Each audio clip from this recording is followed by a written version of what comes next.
Heavy rain stopped Ray's golf game as soon as it started.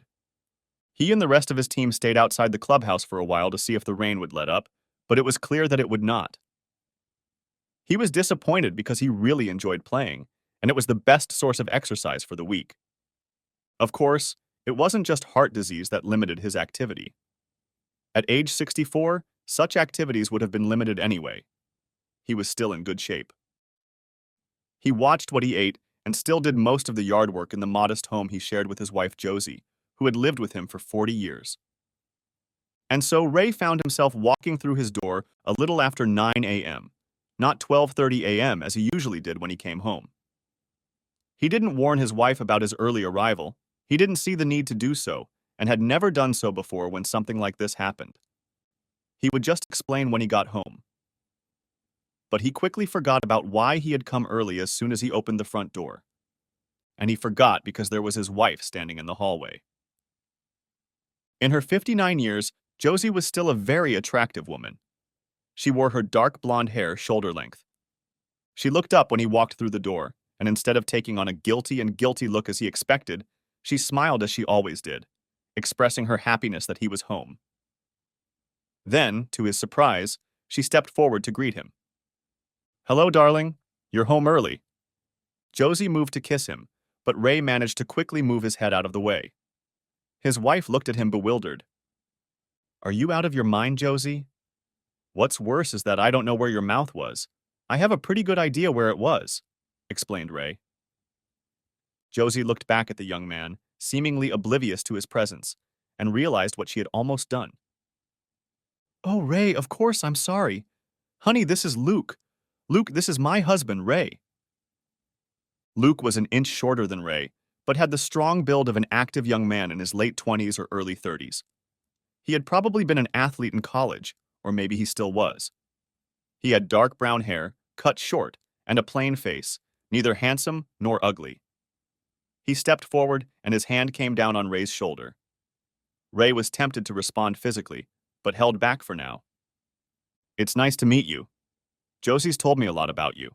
And don't worry, I'm sure in 25 or 30 years I'll have the same equipment problems you have, and I hope I'll treat it as calmly as you do." In response to Luke's slight smile, Ray grinned. Who the hell was this asshole to be so condescending to him? But he didn't want to go to jail, so he held back his fervor again. "Luke, get out of my house. And if I catch you in it one more time, one of us is going in a body bag, and I have a gun." The slight smile suddenly disappeared from Luke's face, and he took a step back, then stepped around Ray and headed for the front door. "Hey, it's okay. I thought you didn't mind." Ray closed the door, threw a brief glance at his wife, and headed for his bedroom. He was incredibly angry and puzzled that his wife didn't seem remorseful or even concerned about what had just happened. She entered the room shortly after he did. "That was rude." Ray turned to her, perplexed that she was finding fault with his behavior after what she had just done. He wasn't going to talk to her right now, but this was getting way out of line. "Was that rude? I walk into my house and see you walking some kid to the door that you clearly had something with, and I'm being rude. You really are out of your mind." Josie's face softened. She walked over to him and tried to put her hand on her husband's shoulder, but he pulled away as soon as he felt her touch. "Darling, I'm sorry, but it was so long ago. What we did was good and I enjoyed it, but it just doesn't fulfill my needs." "Perhaps that would be good information to share with me. Where the hell did you find this guy?" "He's a friend of Marjorie's." "A friend? He's half her age." And she was a single woman at the time. When she met Oscar, she gave up on him, but she and I talked about him, and she gave me his information. "You realize he's just using you for easy entertainment?" "Actually, he explained that he likes older women," Josie replied. "When he was 18, his mother made him help the neighborhood women around the house. Some of them couldn't afford to pay much, so they paid differently. He says he got to the point where women his age didn't suit him." "How long has this been going on?" asked Ray. "A few months. When you leave for a round of golf, he comes and courts me. He's always gone a long time, and I clean everything up before you get home. It doesn't affect you in any way. You get your fill, and I get mine, so to speak." Ray suddenly realized why Saturday had become Bedlin and Change Day. Well, I don't care if you think it doesn't affect me just because I'm not here. I won't put up with it, and I'll give up golf if I have to. Raymond, please, be reasonable. You need your golf game. It's the only physical activity you have. And I have needs that need to be met and taken care of in the meantime. That makes sense. Maybe for you, Josephine, but not for me. This was the last time. With those words, Ray made his way to his bedroom to shower and change into something more casual. Josie went into her closet to put on some clothes, then left the house and drove a few miles to the house where Christine lived with her husband and 2 daughters, Josie's granddaughters. By the time Ray had showered and dressed, the house was empty. There was no note, and he assumed his wife just wanted to get away from him. That suited him just fine, since he wanted the same thing. The shower calmed him down and he tried to reason logically. He could understand that Josie still had needs, but this was too much. He would never do what she did if their positions were reversed, and he didn't feel like he'd crossed the line. She would just have to get over it. Next chapter. The next day, Sunday, was the 4th of July, and the entire local family gathered for lunch to cook and then to gather again in the evening at a large public park for fireworks. This tradition had been around since Christine was a child, and Ray looked forward to it every year. In the morning, Ray got busy preparing the meat. He marinated the chicken and hamburgers and laid out hot dogs for the younger children who would be joining them for the feast. By the time the guests started arriving, everything was ready, and Ray was looking forward to spending time with his family. The barbecue went smoothly. Many friends were there, and Josie looked radiant, smiling and laughing. He was certainly upset that he'd caught her with another man, but she'd been a wonderful wife for 4 decades, and that could be forgiven. This time. As the guests began to leave the house, Ray decided to take a nap. His heart was limiting his stamina, and he wanted to be ready for tonight's fireworks. He kissed his wife on the cheek, let her know he was going to lie down for a while, and headed for the bedroom. When the alarm clock rang a couple hours later, he felt full of energy. The rest had done him good, and now he could enjoy the fireworks in peace. He changed into clean clothes and made his way to the living room. Around the dining room table sat members of his immediate family. His wife at the far end, his granddaughters, Julia 19 and Allison 17, at the back, Christine's husband Eric at the side, and Christine herself standing in front of the table, closest to Ray. Ray's son Leo and his wife Rebecca sat at the other end of the table, across from Julia and Allison. They were all looking at him. Ray realized immediately that this was about interference. What is it? His daughter Christine was obviously the spokesperson for the group. We wanted to talk to you about Mom? Ray looked at his wife, but her expression was calm. He hoped it wasn't what he thought it was. He looked at his daughter again. What about Mom? Mom told us about Luke. Told you, huh? Asked Ray, disbelief audible in his voice. Yes.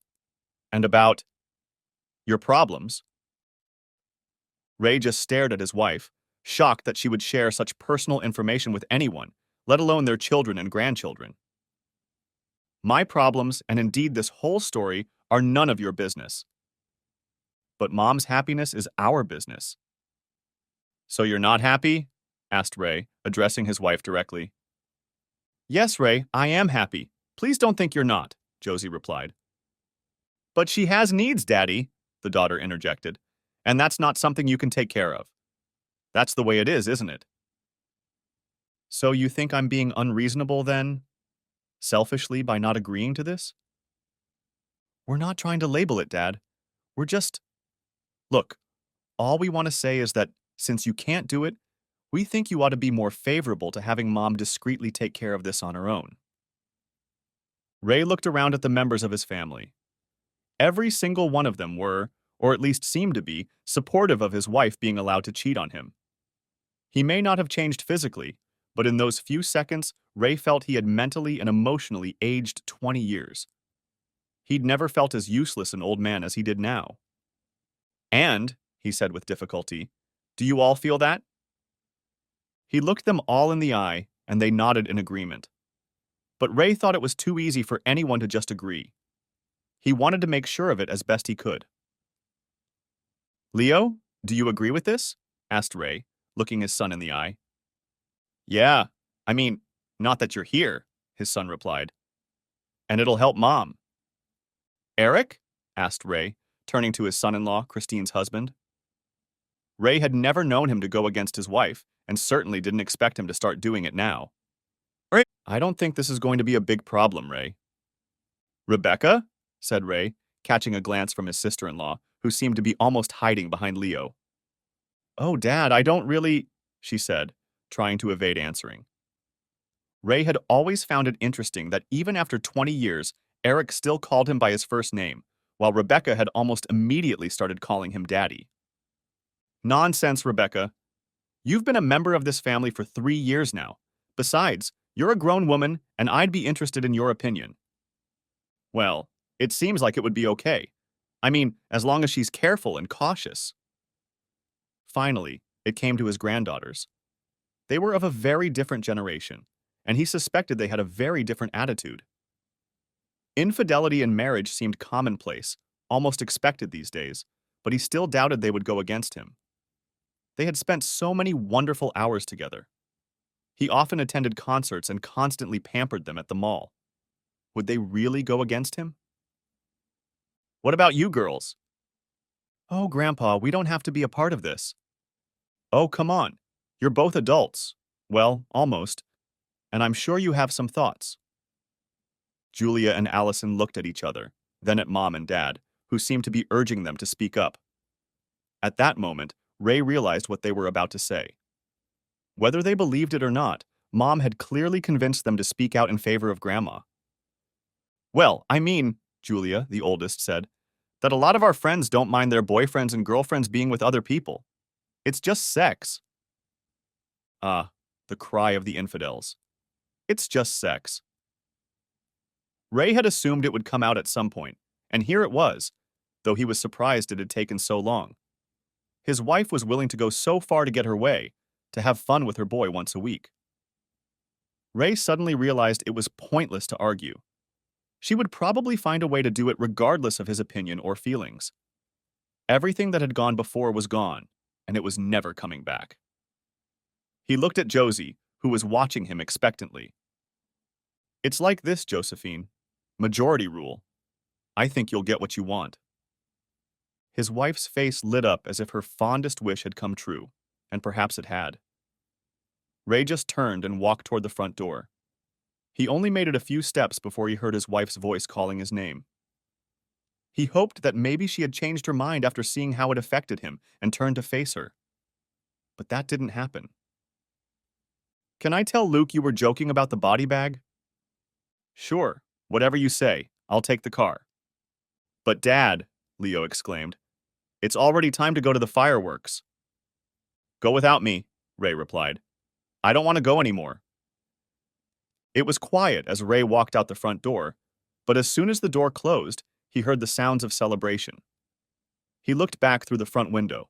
The blinds were open and the curtains were dangling, and saw Josie being hugged by all her supporters. It looked as if they were in league against him. Next chapter. Before the mini-fest was over, Josie was already on the phone to her lover. She assured him that she and Ray had discussed everything and he had withdrawn his objections. She wanted to make sure he hadn't left for another woman and that she could still expect him to visit on Saturday morning. He picked up the phone on the third ring and assured Josie that he would be there and looked forward to seeing her. With those words, the family piled into the car and headed out to watch the city's always spectacular fireworks display. They talked and laughed, glad that the unpleasantness was behind them and confident that Ray would be all right, that he would understand, that it wouldn't affect anything. At the very moment Eric was parking the car, ironically, Ray's absence from the party had allowed them to take one 7-seater car rather than 2 separate ones, making them a family and him an outsider, though no one noticed the connection. Ray was sitting alone in his car, admiring the view of the city. He'd found this road into the nearby hills years ago and came here when he needed to think. He grimaced at the support Josie received from everyone in the family. He'd thought at least one of them would recognize that his inability to work was no reason for his wife's infidelity. But they were united against him, and it hurt. He felt like an outsider, like he was old and rejected. It reminded him of stories he'd heard as a child, of how some communities sent their old men to certain death when they thought they were too old or infirm to contribute, and thus just taking away resources.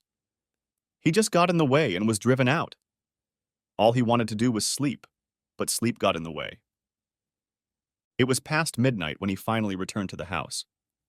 He noticed that his daughter and Josie's car was still here, but everyone else had already left. He could only assume that the sound of the klaxon signaling that the car was locked alerted the occupants of the house, because as he approached, the front door opened. It was Josie. "Where have you been?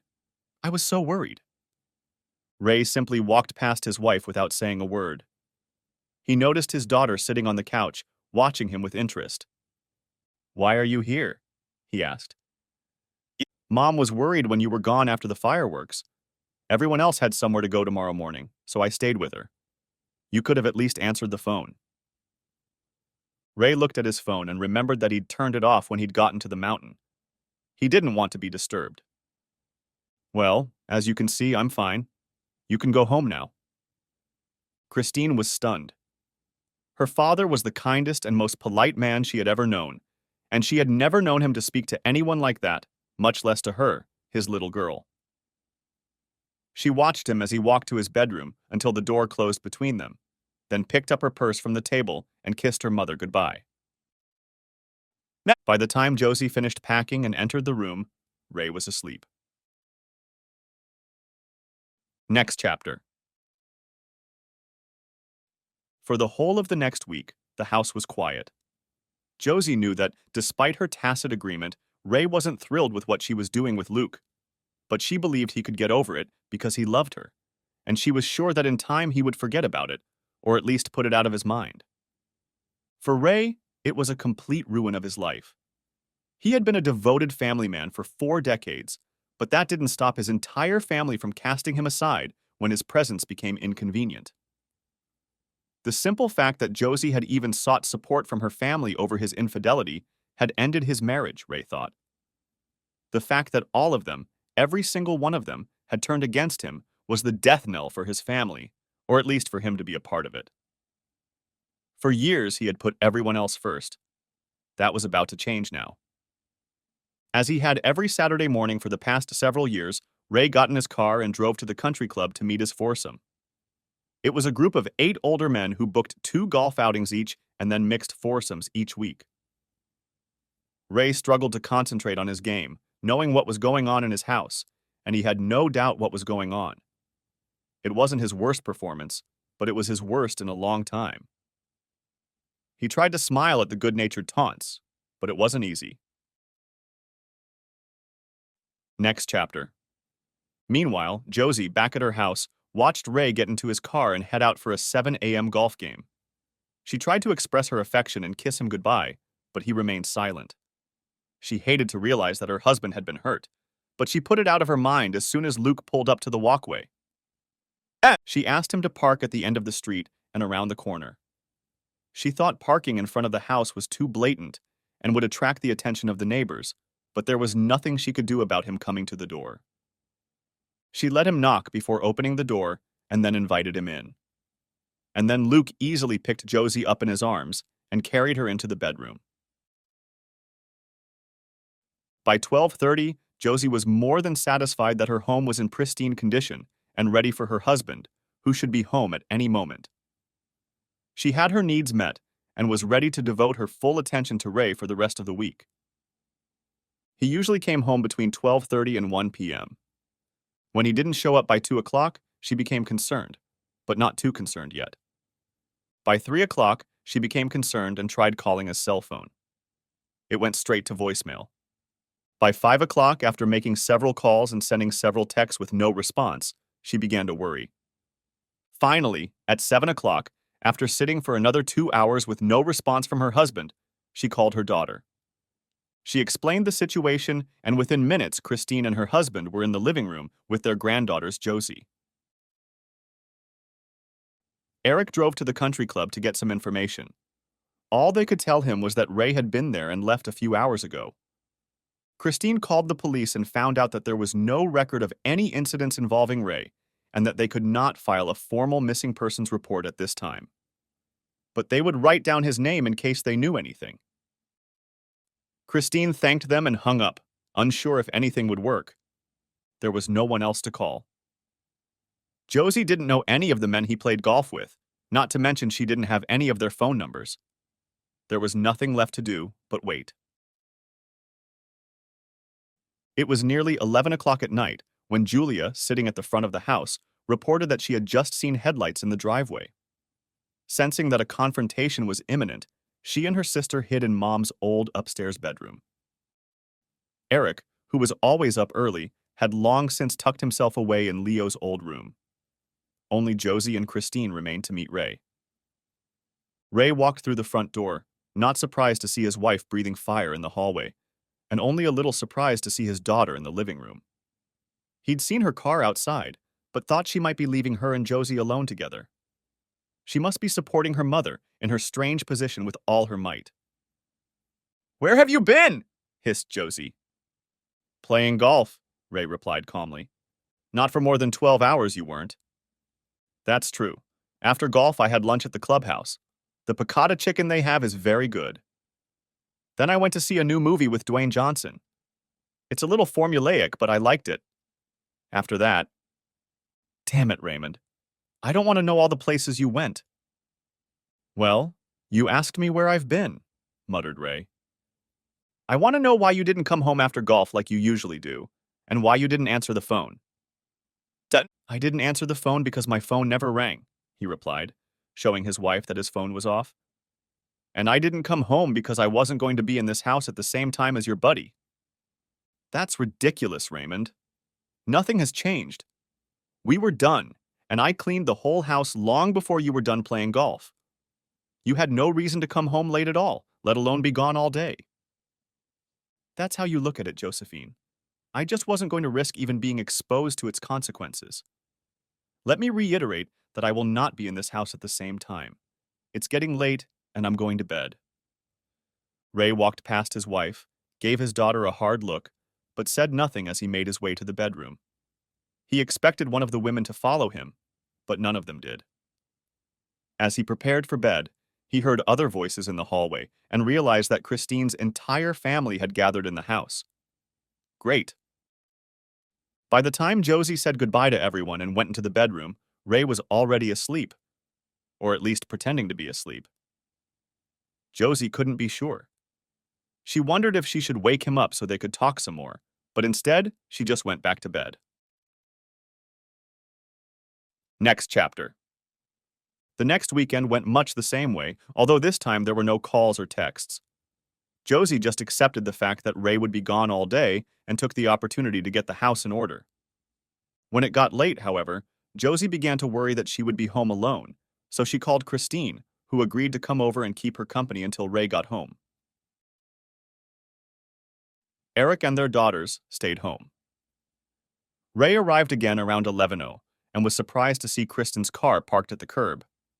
He wondered if another confrontation was looming. He walked through the door, but was met only with a pleasant greeting from his wife, a kiss on the cheek, and a smiling daughter in the background. "Why don't you get changed, honey? Then you can tell me what you've been doing all day," Josie said, leaving Ray somewhat confused. Josie headed to the kitchen to get everyone a drink, and Ray headed to the bedroom to change. The only conclusion he could draw was that she had been well taken care of by her lover tonight, so she was in a particularly relaxed and good mood. He changed into his pajamas and returned to the living room, where Christine looked like she was ready to leave, but appeared to be waiting for him. "Dad, I know this is hard for you, but I just wanted to say how great it is that you're showing your love for Mom by letting her do this. It really does make a difference." By letting her? Ray thought. Is that really how they see it? "Now I want to say something to you, Christine. This is the last conversation we'll have on this subject. The last one. Make sure everyone knows that." "Of course, Dad, I understand. It's hard to get it out of your head if people keep talking about it. I'll tell everyone." With those words, she kissed her father on the cheek and left. A moment later, Josie walked in with drinks for both of them. It seemed to Ray that she hadn't been brought drinks for a long time, and he wondered if it was planned so Christine could tell him how wonderful he was. Next chapter. It went on like this for several months.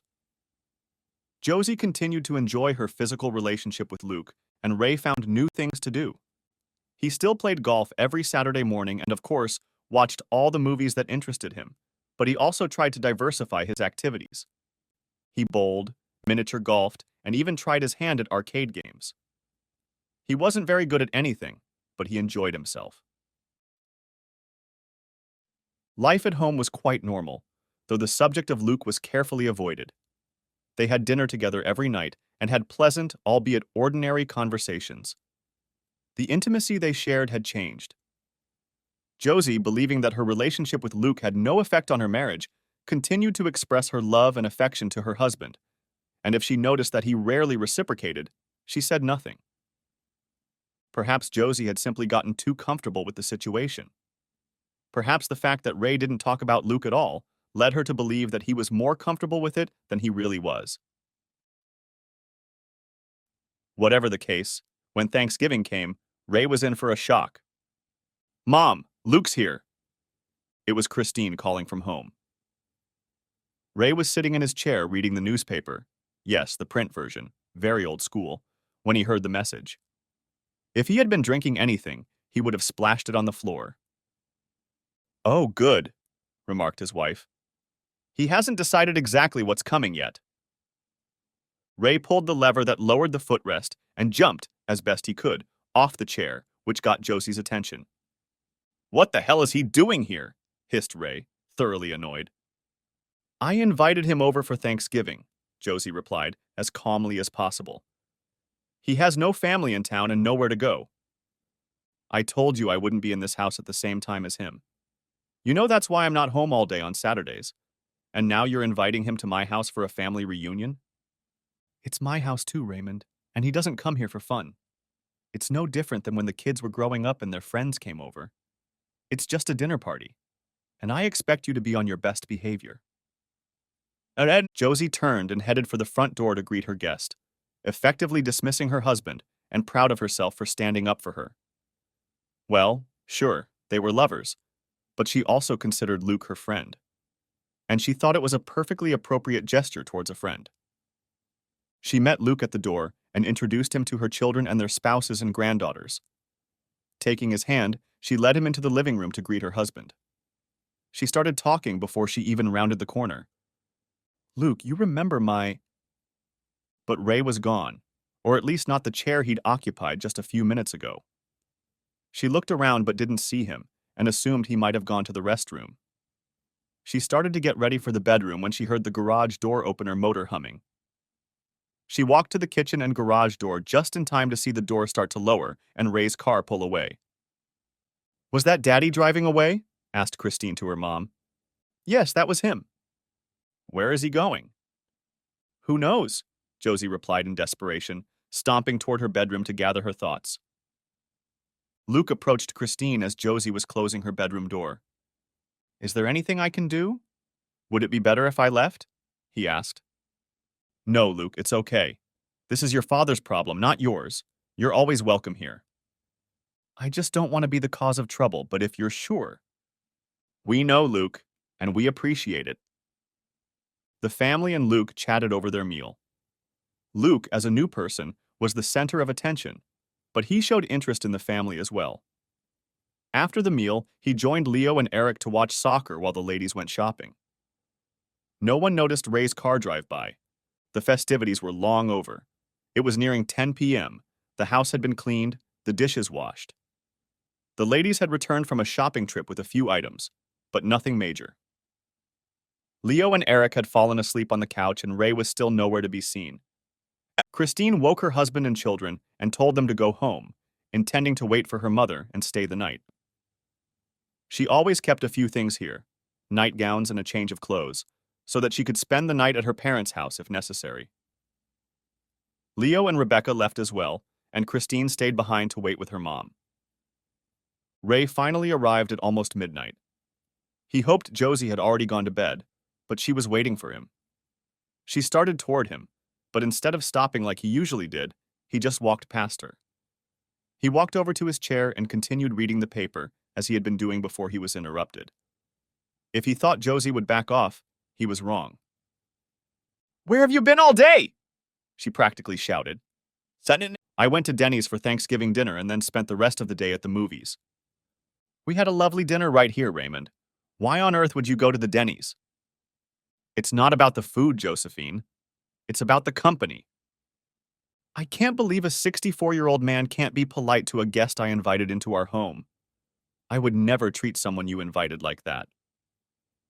"I told you I would not be in this house at the same time as him, ever. I didn't mean only when he's here to take care of your so-called needs. I meant whenever, and you knew that, but you did anyway." "It was just dinner, Ray." "Maybe for you," Ray said, and then lifted the paper between them, signaling the end of the conversation. There was about 5 minutes of silence before Christine, his own daughter and apparent traitor to the cause, knelt down on the floor beside him. "Daddy, please try to understand that he means a lot to her. She doesn't love him or anything, but she cares about him, and she didn't want him alone at the party." "And you don't see a problem with Mom's boyfriend becoming a member of the family?" "He's not a member of the family, Dad, but he's a person in her life, just as much a friend as anyone else." Ray knew this was a lost cause. "Of course, Christine. I understand." "I hope you do, Dad. I'll see you later." Kissing him on the cheek, Christine left. Josie didn't show up again that evening, and when Ray finally got up from his chair and went to the bedroom, she was already asleep. Next chapter. Thanksgiving was a turning point, at least in some respects. The displays of affection were almost non-existent. Ray and Josie had become more like roommates than anything else. Josie felt entitled to take a lover because Ray was failing at his job, and viewed Ray's reaction as selfish and dictated by selfishness. Ray, on the other hand, saw Josie's choice as a betrayal of their marriage and life together. He had managed to treat her kindly and they had communicated in the way they needed to, but the love that had been built over a 40-plus-year relationship was fading. When Josie said she needed to do some last-minute shopping the night before Christmas, Ray didn't say anything back, even though she hadn't needed to do any last-minute shopping in years. He knew where she was going and he didn't need to follow her or track her cell phone. The look in her eyes told him everything he needed to know.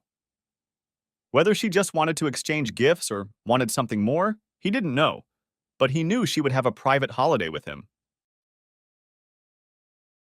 On New Year's Eve, Ray did kiss his wife at midnight. Josie was disappointed that she didn't get to tell Luke anything, but she did call him the next day to wish him a happy new year. Ray had planned a nice dinner at an upscale seafood restaurant in anticipation of Valentine's Day, and Josie was excited at the prospect of the holiday. It gave her the idea that perhaps her husband was coming back to her.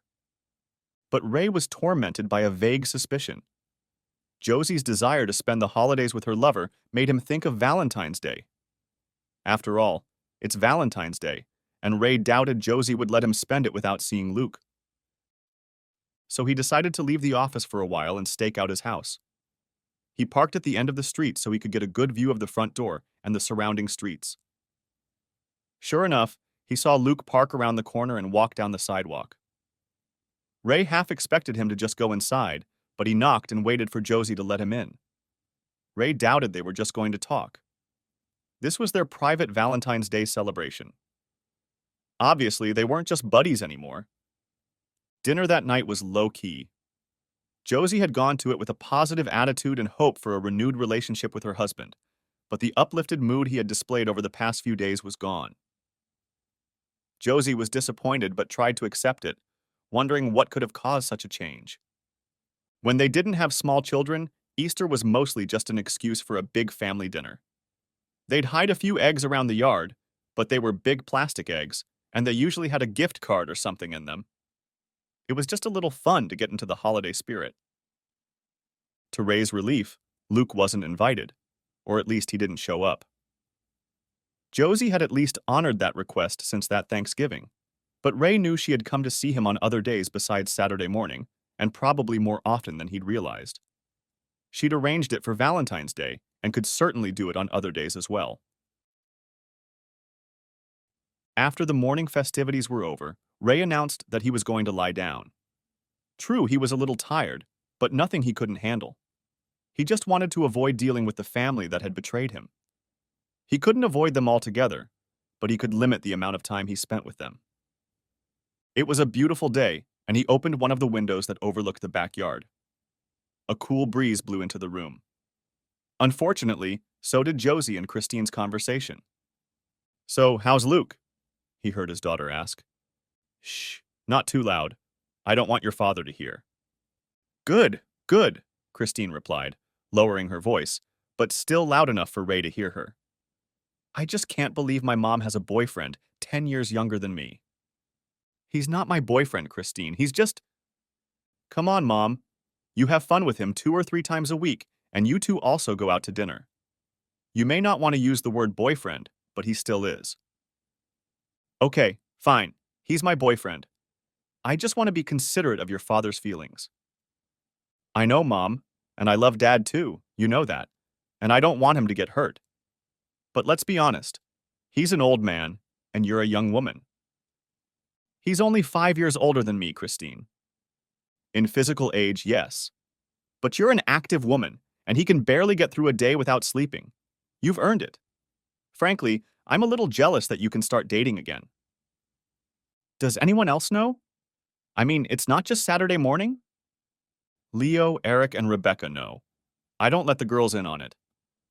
"Does everyone agree with that?" "Leo and Eric don't see it as a problem. They agree with me that you should be allowed to fulfill your needs since Daddy can't do it. Rebecca is the only one who thinks it's wrong, but she doesn't want Daddy to get hurt, so she promises she won't say anything. What Daddy doesn't know won't hurt him."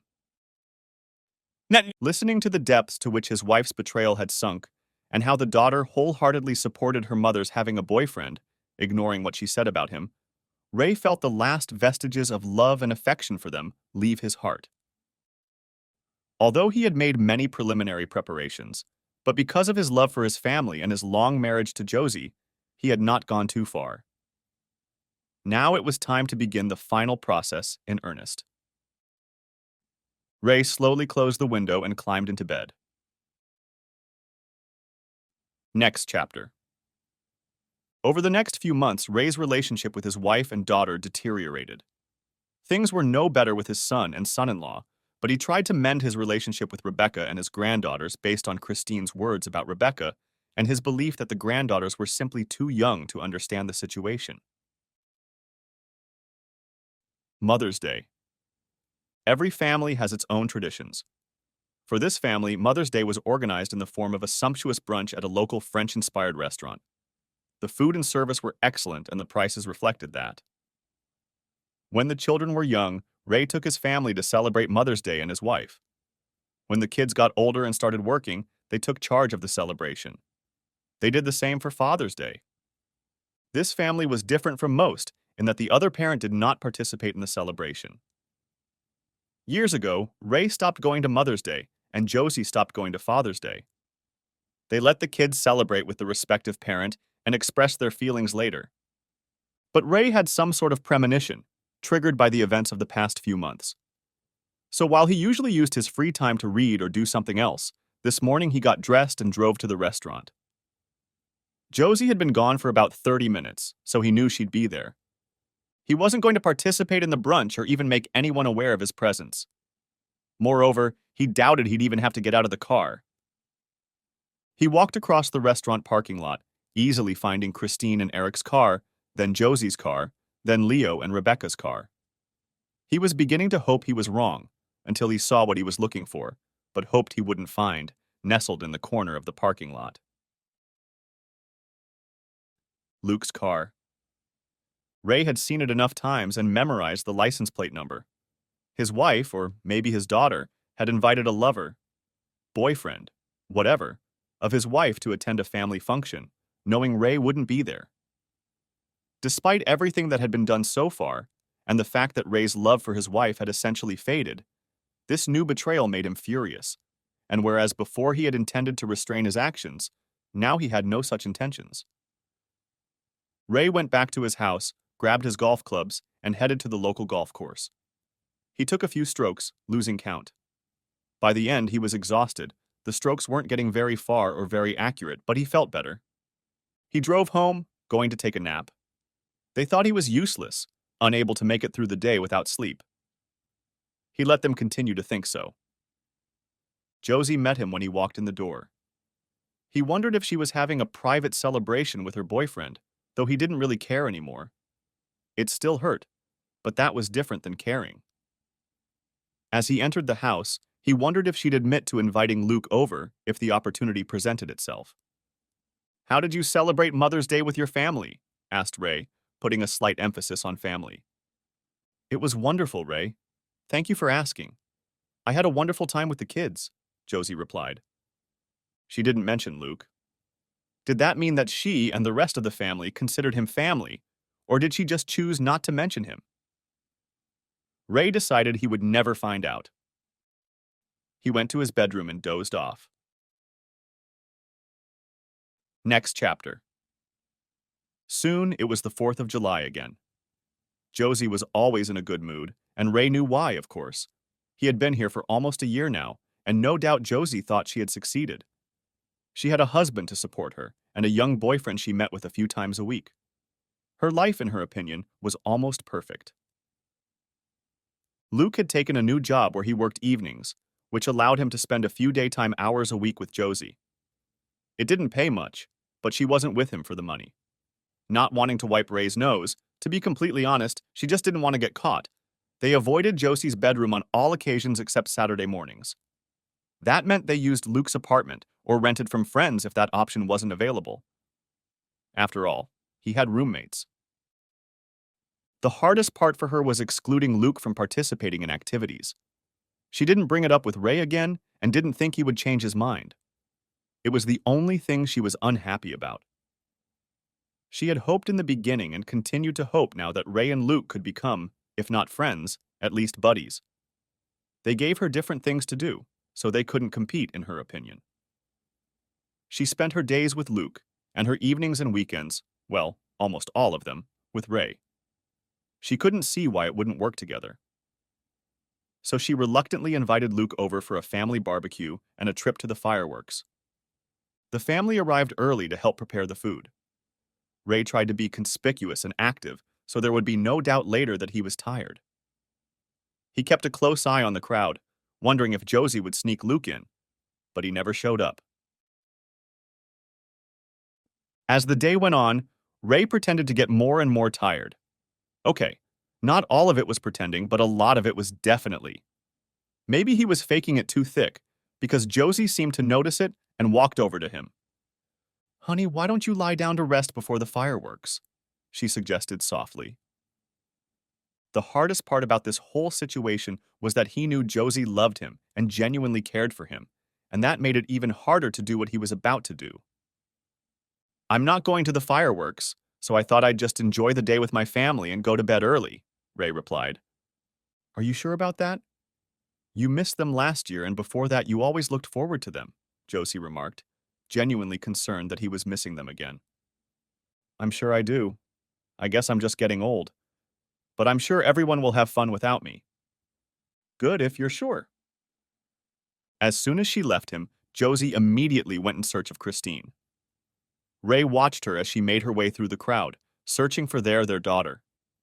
Josie, he suddenly realized, was trying to find out if he was going to attend the fireworks show, and there was only one reason why that would be a priority.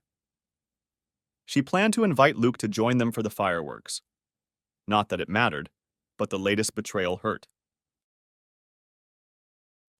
As the evening wore on, the guests began to disperse until only family members remained.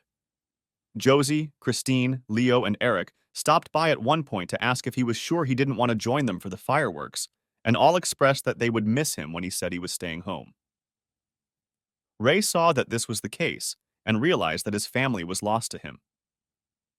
As the family prepared to leave for the fireworks display, Ray swallowed his anger and made an effort to talk to each family member. No matter what had happened over the past year, he had many fond memories of their time together, and he would miss those times.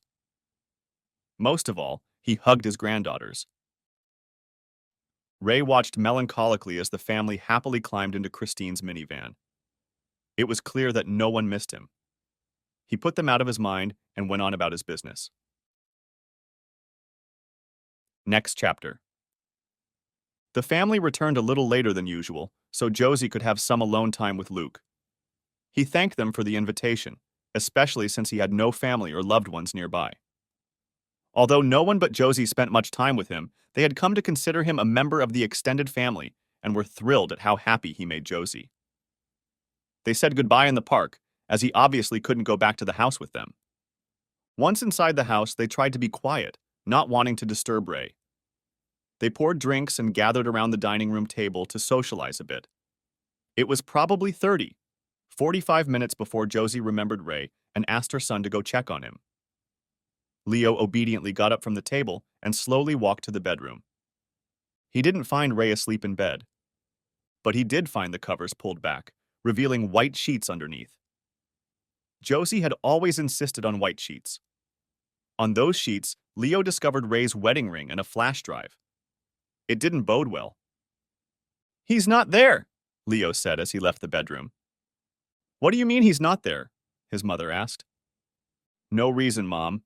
No one slept on the bed, and I found this on the sheets next to his pillow."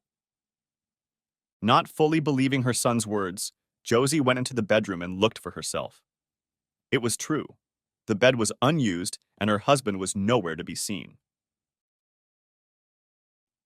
When she returned to the living room, Eric was already plugging the flash drive into the laptop to see what was on it. When the files came into view, there was only one file listed, although it was quite large.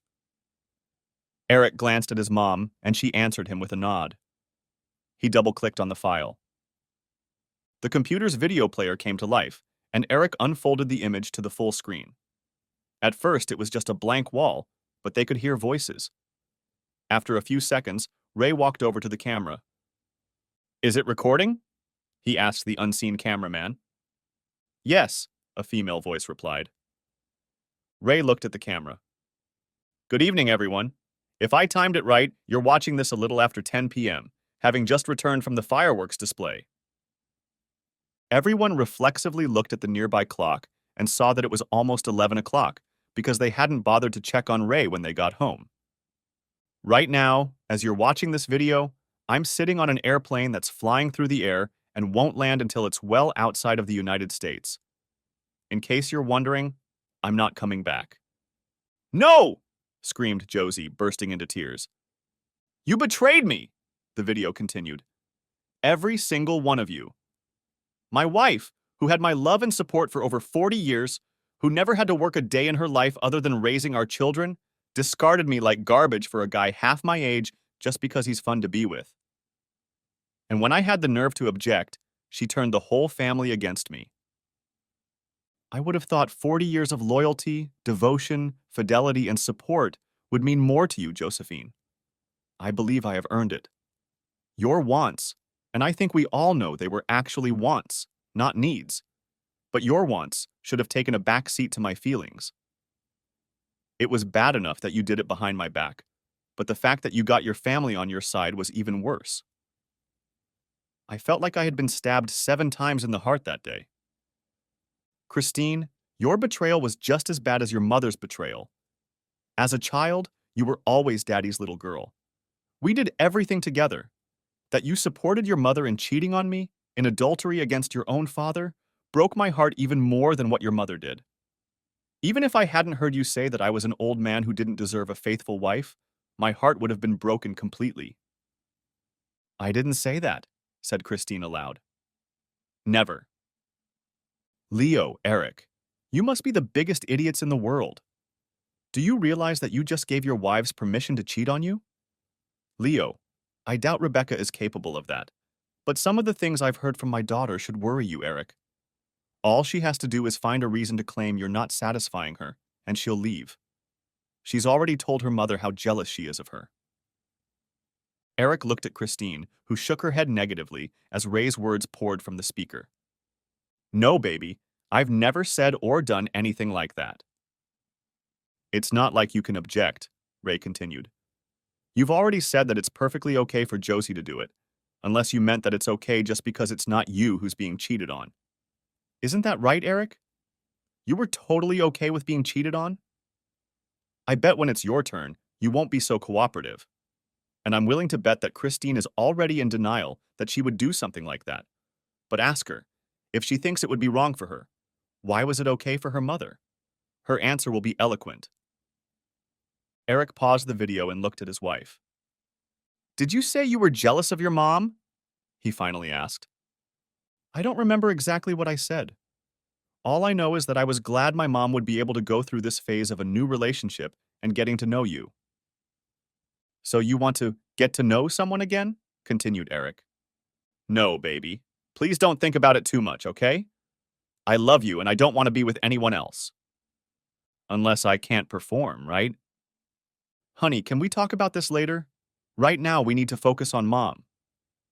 Okay, but this isn't over. Eric hit the play button again, and Ray continued. I didn't want to stay in a marriage where my wife cheated on me every week, and I certainly wasn't going to stay when I found out it had escalated to several times a week. I'm sorry, Josephine, but you weren't as careful and delicate as you thought you were. And inviting him to Mother's Day? That was just tasteless. As you might expect, I have no intention of telling you where I've gone, but I can assure you that even if you find me, there's nothing you can do about it. I should also mention the financial situation I left you. I have taken most of our money, as I intend to live the rest of my life in retirement as a reward for putting everyone else first for most of my adult life. Josephine, I left you a house that you know is paid off and worth several $100,000. My attorney will contact you and help you finalize the sale, if that is what you want. I also left about $400,000 in the bank. That's $10,000 for each successful year you've given me. I'm afraid there will be no credit for the last 12 months. None of you have to worry about me. By taking the rest of my assets, including my investment accounts, I've got a nearly 8-figure bank balance, so I'll be fine. Not that I really think any of you will worry. I think the way I've been treated over the last year clearly shows how you all feel about me these days. Oh, and if you're worried about me spending my golden years alone, you don't have to worry about that either. I already have a companion, and she's sitting next to me on the airplane right now. But let me introduce you. Deborah? A face matching the woman's voice appeared from behind the camera and stepped over. Everyone, this is Deborah. She'll be helping me spend your inheritance. Hello, everyone, said an attractive brunette who looked to be in her mid-50s, waving back at the camera. Deborah and I have been keeping close company for about the last 4 or 5 months, after I told her what my wife was up to. Nothing much, just spending a lot of time together and making sure how well suited we are for each other. But, Josephine, you probably remember Deborah. You've met her several times. We've worked together for over 30 years, since she was hired in the marketing department. She took early retirement to join me in my new home. We have been close friends all this time, and the best part is that her needs are nothing more than a desire for intimacy. Hugs, kisses, and probably a few other things of a personal nature are more than adequate for her. I'm looking forward to it. Everyone looked at Josie to see how she took this revelation, and it was clear from the look on her face that she didn't take it well. Eric paused the video. Mom, are you okay? Asked Leo. No, Leo, I'm definitely not okay. But let's just get this over with. Eric started the video again. Josephine, said Ray, his tone becoming more serious. I've loved you since the day we met. If anyone had told me you could treat me like that, I would have knocked them out before they finished talking. I was looking forward to spending our last years together, having our children, grandchildren, and even great-grandchildren visit us. I am so disappointed that your physical desires ruined that for us, for me. For your sake, I hope it was worth it. You should have enough money to last you a long time, especially if you sell the house. If you need more, I'm sure the children who supported your affair will be willing to support you financially too. Now that I think about it, it was my money that got them through college and into good jobs, so I guess I have some credit for that. I wish I understood what was so important about having a few orgasms that led you to do what you did. It had been a terrible year, and it was getting worse. I knew about at least some of the extra sessions you had with him every week. I could have ended it months ago, but I liked the idea of declaring my independence on Independence Day, so I waited. I guess some part of me will always love you, or at least what we had. I wish things had been different, but somewhere halfway through you forgot that our marriage was we and not you and me. I've always tried not to make choices that would benefit me and hurt you like you did with Luke. I guess you thought I'd somehow accept that, maybe because I've always sacrificed myself for you before. I don't know. No matter what the reason, the deed is done, and it can't be undone. For your sake, I hope it was worth it. Goodbye, Josephine.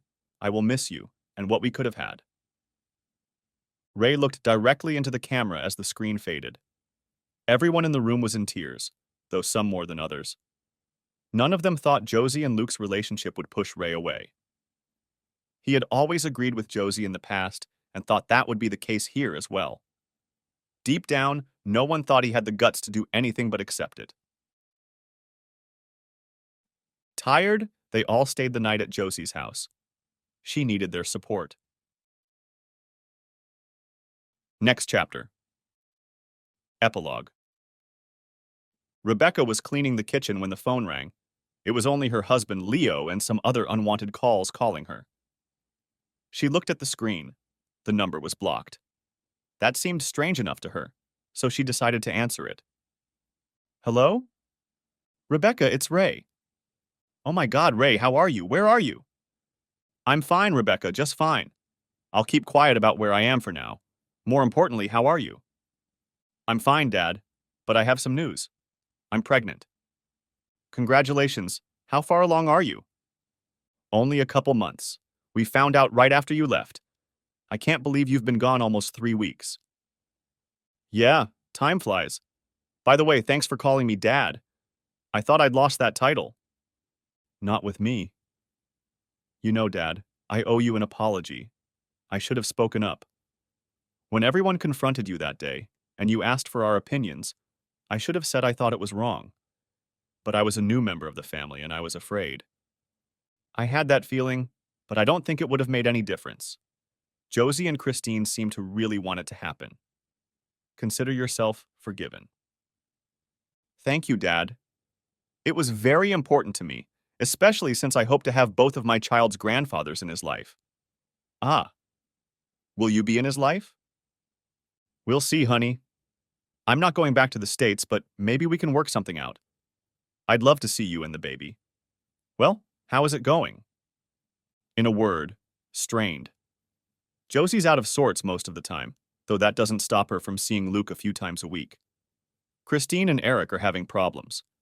They're keeping things quiet, but I think your comments about her having an excuse to cheat on him hit a nerve. How are you and Leo? We're doing well. We're still just starting out in our marriage, so things are still fresh. I think Christine and Eric have been married for so long. I don't know. I guess it just makes them both more cautious. The girls, on the other hand, are just devastated. Really? That surprises me. You were always so close. They miss spending time with you. They still don't think a little casual sex is something serious, but they realize that having it when you're just dating is very different than when you're married. I understand. I saw Christine's clear influence when they answered. Look, you can get everyone together at your place tonight. I think I'm ready to talk to them. I don't think that will be a problem, Dad. We'll talk then. Next chapter. That evening, the whole family gathered in Leo and Rebecca's living room. Rebecca made it clear that Luke was not invited. She set out sandwiches and everyone ate a little, but was too preoccupied to eat much. At 8 o'clock, the phone rang and Rebecca put it on speaker. Hey, Dad, everyone's here. Thanks, sweetie. Just so everyone knows, Deborah is in the room with me too. Let's all try to be polite and make conversation instead of yelling. Agreed? The assembled family members expressed general agreement. Good. I thought we should talk, but I wanted to wait until some time had passed. Of course, I contacted Rebecca first. I did so because some of the things I overheard led me to believe that she wasn't as accepting of it as the rest of you. Leo, congratulations on the baby. Thank you, Dad. I'll try to live up to the standards of fatherhood you've set, and I'm not just saying that. As the saying goes, the best thing you can do for your children is to love their mother. Remember that, and you'll do well. Allison, Julia? Yes, Grandpa, his granddaughter said almost in unison. Girls, I was disappointed that you supported your grandmother in this, but your aunts Rebecca and Deborah convinced me that you may have been overly pressured and that you lacked the life experience to understand the dynamics of adulthood and a 40-year marriage. I still have your emails and phone numbers, so we'll talk about it later, if that's okay with you. Of course, Grandpa, Allison replied. We just miss you. I miss you too. Why don't you go find something to do while we all talk? The girls said their goodbyes and went off to do their own thing. Before they left, though, they did stop and hugged their grandmother. So, Ray continued, does anyone have anything they're just dying to say? Ray, honey, please, Josie began, to no one's surprise. Please come back. We can get past this. If you had told me you were really going to leave me, we would have figured it out.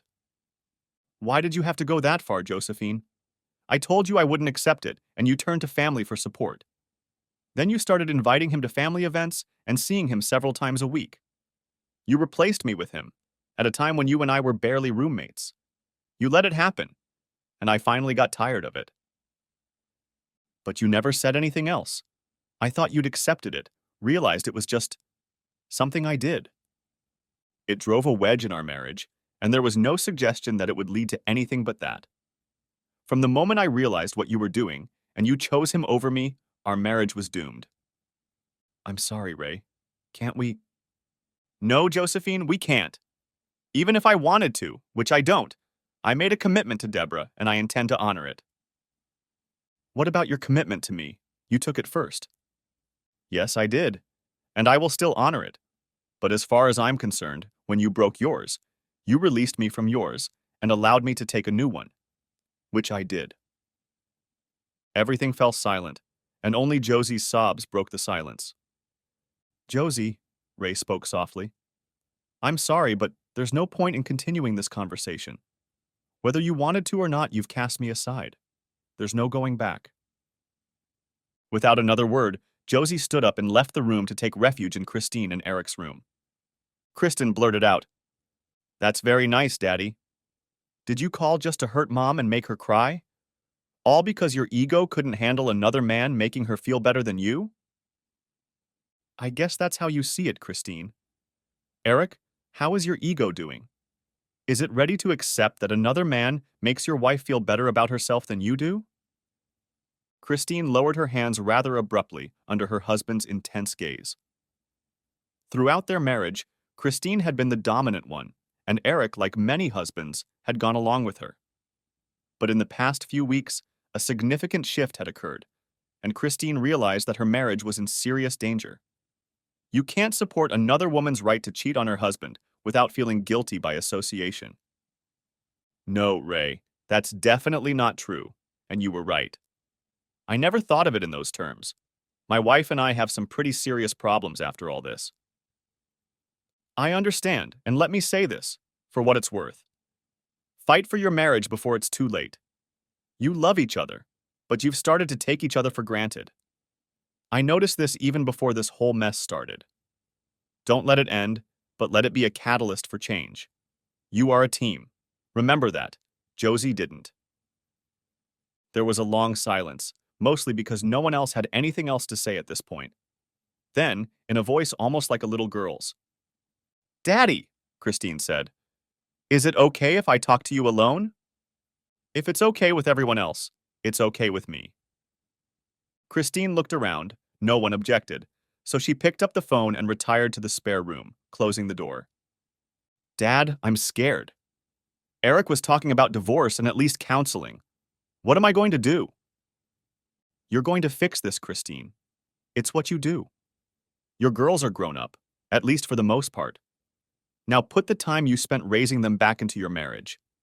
It's not free time like your mother thought it was. Remember that you are not his boss. You are his partner. He's really angry. Once he started looking at it as me giving myself free rein to cheat on him, he got so angry. He's constantly snapping at me, and I know he's wondering if I've already done something. Did you? No, Daddy, no. But I don't know how to convince him that I have. All you can do is to make sure you have no reason to be suspicious in the future. If you do that, the questions about the past should fall away. Dad, I'm really sorry. Isn't there some way you can fix this? I mean, you and Mom. It's too late for us, honey, but not for you. Okay, Daddy. I love you. I love you too. The end. Thanks for watching. I hope you enjoyed it. So subscribe to my channel and watch the next video.